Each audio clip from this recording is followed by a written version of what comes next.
Good afternoon and welcome back to Indonesia. Welcome back to the Pertamina Madalika circuit. Who's about to be riding a crest of one of those waves in the upcoming 60-minute practice session here in MotoGP as we kick off round 18 in our record-breaking and historic MotoGP campaign.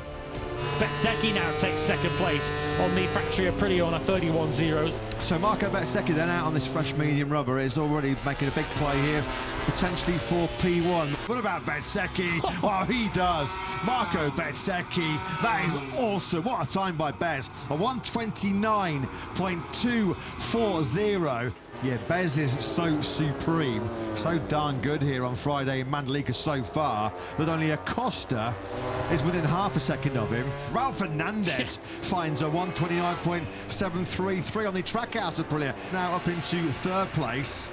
Raul Fernandez, a superb fifth, two of Aprilias inside the top five. Fernandez, the last rider in fifth, that was within half a second of the brilliant Bezzechi.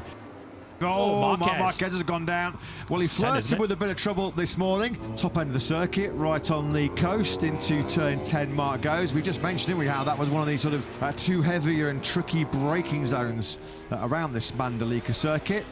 That went early, didn't it? Yeah, it did look like the rear sort of stepped out a little bit before the front went into 10. But that's the first crash as world champion then, ticked off and out of the way for Marquez.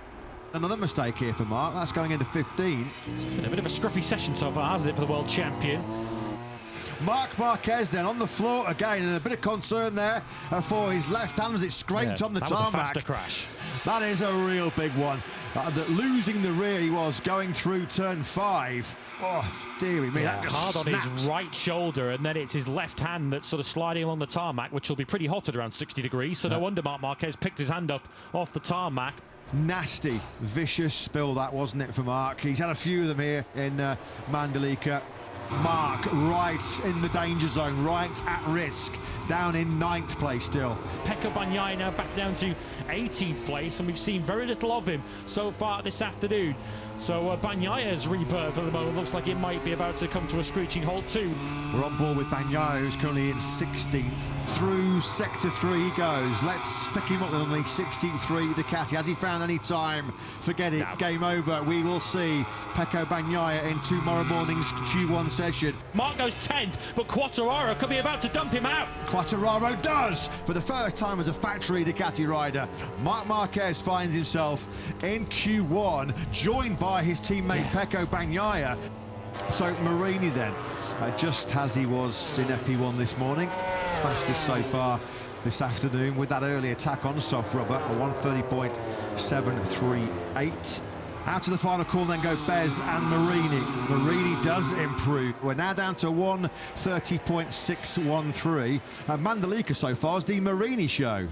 Two factory Hondas fighting for the top 3. Mia 3rd, Marini 4th. Love to see Honda competitive once again. Two factory Hondas once again through in the Q2. Marini 4th, Mia 6th.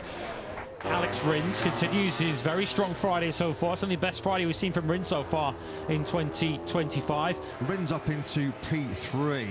Alex Rins only been in Q2 4 times previously so far this year. Not in Q2 since the Italian Grand Prix in Mugello.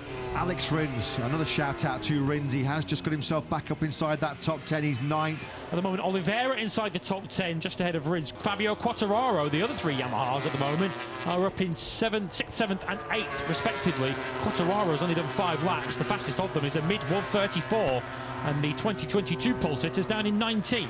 Fabio Quartararo then, with a late 129.837, has pushed Marc Marquez down to 11th place. Alex Marquez, well, the Ducatis are having a dismal day here, aren't they, in Madalika, and so too are the Marquez siblings. The 3rd crash of the day for Marc and Alex. This is a painful one, isn't it, for Alex, who is trying to hang on to 2nd place overall in the World Championship. Good to see Alex Marquez is now up on his feet.